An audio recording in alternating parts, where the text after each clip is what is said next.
Good afternoon, all of you. Today, I am here as your English teacher for UPTET 2026. Vacancy UPTET की बहुत दिनों के बाद आई है, देखने को मिली है, इसीलिए आप सभी लोग बहुत एक्साइटेड भी होंगे, कुछ नर्वस भी होंगे कि इस साल यूपीटेट अगर निकल जाए तो बेटर है। इसीलिए 2026 की तैयारी के लिए आप लोग तैयार हो जाइए मेरे साथ।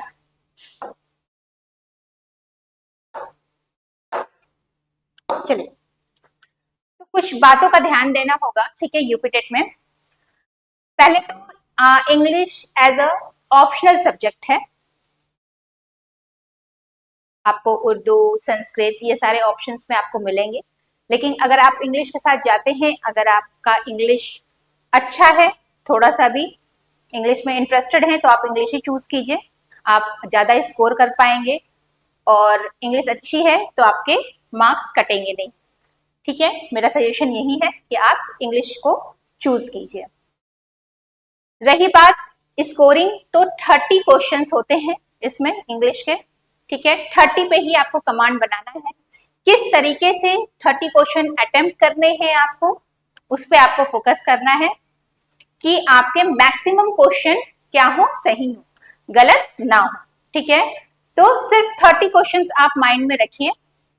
अगर उसमें से आप 20-25 क्वेश्चंस भी अच्छा कर ले जा रहे हैं तो आपके मार्क्स कहीं नहीं गए हैं, नेगेटिव मार्किंग है नहीं, ये आपका प्लस पॉइंट है यूपीटेट में, ठीक है। तो आप इंग्लिश से घबराइए नहीं। बहुत से स्टूडेंट क्या होते हैं जो हिंदी मीडियम के होते हैं, वो इंग्लिश से क्या करते हैं, घबराते हैं, इंग्लिश चूज नहीं करते हैं।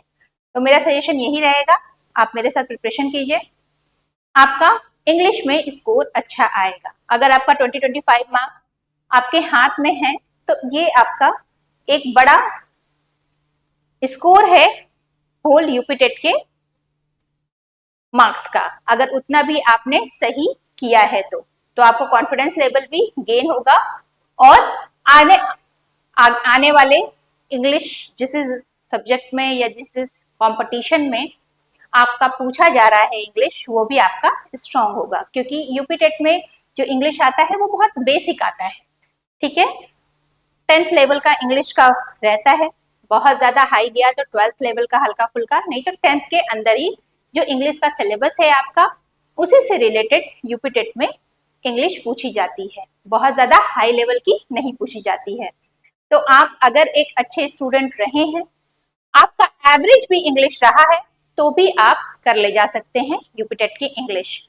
घबराने की बात नहीं है। बहुत लोग इंग्लिश के नाम से ही घबरा जाते हैं, नहीं कैसे होगा, गलत हो जाएगा, अगर हम इंग्लिश चूज कर ले गए तो। घबराने की जरूरत नहीं है। जैसे हिंदी आपका मातृभाषा है, तो इंग्लिश कहीं ना कहीं इंटरनेशनल लैंग्वेज भी है, तो थोड़ी बहुत इंग्लिश आपको आनी चाहिए, ठीक है। तो वो घबराने की जरूरत नहीं है। टीचर्स एकेडमी के साथ आप जुड़िए, और as a English teacher guarantee मेरी है कि मैं आपको इंग्लिश में स्ट्रॉन्ग करूंगी।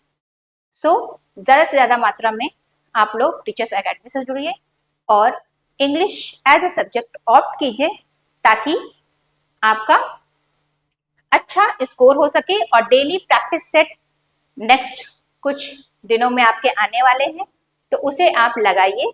लगातार प्रैक्टिस से ही आपका क्या होगा, इंग्लिश अच्छी होगी। सिर्फ थ्योरी पढ़ने से इंग्लिश अच्छी नहीं होगी। और ये सोचिएगा कि हम सिर्फ 10 डेज पहले या 5 डेज पहले एग्जाम के हम कई सेट्स लगा लें और मेरे मार्क्स अच्छे आ जाएं, तो ये पॉसिबल नहीं, ठीक है। एक रात में सारी चीजें आप मगअप नहीं कर सकते हैं, अपने माइंड में नहीं डाल सकते हैं, आपको प्रैक्टिस कुछ दिनों की चाहिए। तो अभी हमारे पास 2 मंथ्स, 2.5 मंथ्स हैं हमारे हाथ में, ठीक है।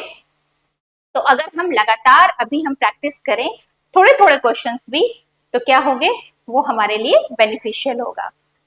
तो आप टीचर्स एकेडमी से जुड़िए और लगातार प्रैक्टिस सेट्स आपके आने वाले दिनों में देखने को मिलेंगे। 30 क्वेश्चंस के सेट रहेंगे, उसको आप डेली प्रैक्टिस कीजिए। ऑनलाइन तो प्रैक्टिस होगी ही, और साथ में आप ऑफलाइन उन चीजों को प्रैक्टिस कीजिएगा तो आपकी इंग्लिश स्ट्रांग होगी। अगर अभी से लग जाइएगा तो आपको लास्ट टाइम में बहुत ज्यादा टेंशन या बहुत ज्यादा अंडर प्रेशर आने की जरूरत नहीं, ठीक है। और लास्ट में आप सिर्फ वो सेट्स भी पढ़ लीजिएगा जो कि प्रीवियस ईयर के कुछ क्वेश्चंस पेपर के ही सेट हैं, जो आपके एग्जाम्स में आए हुए हैं, कहीं ना कहीं आपने देखा होगा प्रीवियस ईयर के पेपर्स में, उन्हीं का सेट आने वाला है आपके प्रैक्टिस सेशंस में। तो उससे जुड़िए आप और अपने तैयारी को और अच्छा कीजिए। So all the best for your examination. Come and join Teachers Academy with me for your English classes. Thank you and have a nice day.